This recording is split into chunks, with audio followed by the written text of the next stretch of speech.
नमस्कार, welcome to my YouTube channel. आज हम बात करेंगे यूपीपीसीएस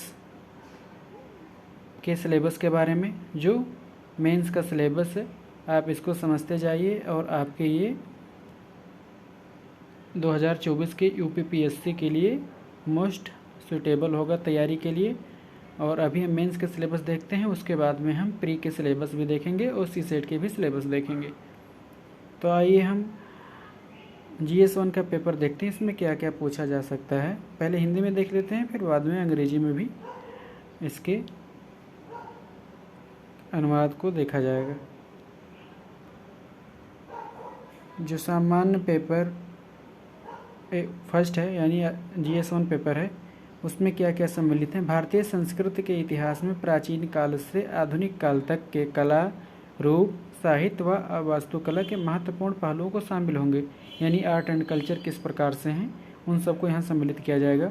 टॉपिक दूसरा, आधुनिक इतिहास 1757 से लेके यानी प्लासी का युद्ध से लेके 1947 ईस्वी तक महत्वपूर्ण घटनाएं जो नेशनल इम्पोर्टेंस से रिलेटेड हैं, या चाहे वो व्यक्तिगत, चाहे वो किसी पर्सनालिटीज़ के बारे में हो या किसी इशूज़ के बारे में हो, तो उन सब का भी इसमें पूछा जा सकता है।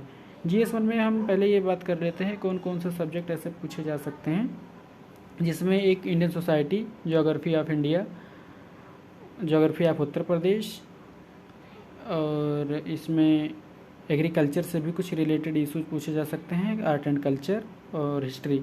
ये इतने सब्जेक्ट GS1 में पूछे जाएंगे। इसका तीसरा टॉपिक है स्वतंत्रता संग्राम, इसके विभिन्न चरण और देश के विभिन्न भागों से अपने योगदान के लिए महत्वपूर्ण व्यक्ति, उनका योगदान मतलब क्या रहा है।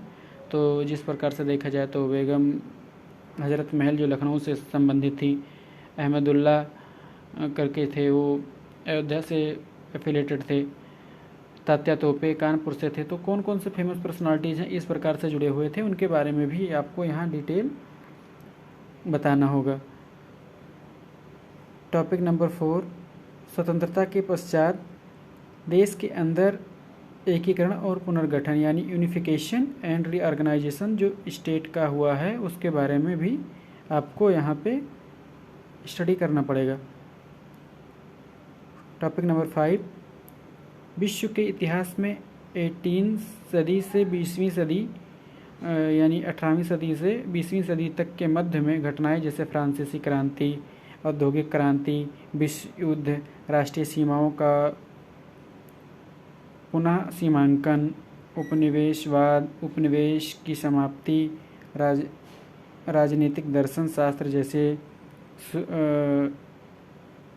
सोशलिज्म, कैपिटलिज्म और नाजिज्म, फैसिज्म ETC के रूप में जो समाज के प्रभाव में शामिल हुए हैं, उनको भी आपको अध्ययन करना है।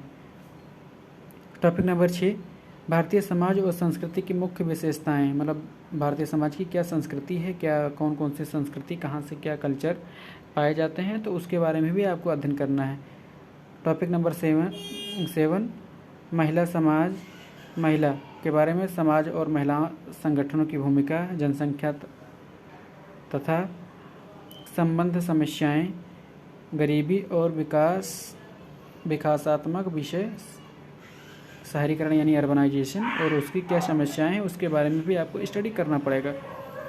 टॉपिक नंबर 8, उदारीकरण यानी लिबरलाइजेशन, प्राइवेटाइजेशन एंड ग्लोबलाइजेशन का क्या अभिप्राय है, उनका भी भारतीय समाज के अर्थव्यवस्था, राज्य व्यवस्था और सामाजिक संरचना पर क्या प्रभाव पड़ा, उसका भी आपको स्टडी करना है। यानी जो 1991 का LPG रिफॉर्म हुआ था PV नरसिम्हा राव जी के सरकार में, उसको भी आपको यहाँ स्टडी करनी पड़ेगी। टॉपिक नंबर 9, सामाजिक सशक्तिकरण, सांप्रदायिकता, क्षेत्रवाद और धर्मनिरपेक्षता, यानी आपका जो social inclusion, communalism, regionalism and secularism, इन सब टॉपिक्स पे भी आपको स्टडी करनी पड़ेगी।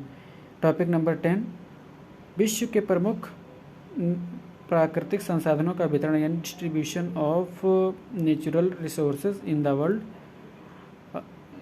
क्या क्या कहाँ पे क्या उसका लोकेशन है उसको आपको पढ़ना पड़ेगा। जैसे वो जल, मिट्टियाँ एवं वन यानी वाटर, सॉइल एंड फॉरेस्ट, दक्षिण एवं दक्षिण पूर्व एशिया में भारत के विशेष संदर्भ में कैसे क्या लोकेटेड है उसको आपको स्टडी करनी पड़ेगी।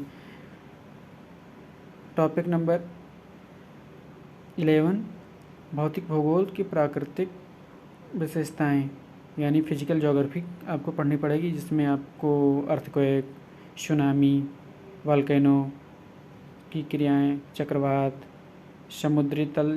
समुद्री जलधाराएं यानी जो वाटर करंट होती हैं उनको भी आपको पढ़ना पड़ेगा, जो विंड्स हैं उनको भी पढ़ना पड़ेगा, यानी जो ओशियन से संबंधित है वो भी पढ़ना पड़ेगा, और जो कोल्ड वेव चलते हैं उसको भी स्टडी करनी पड़ेगी।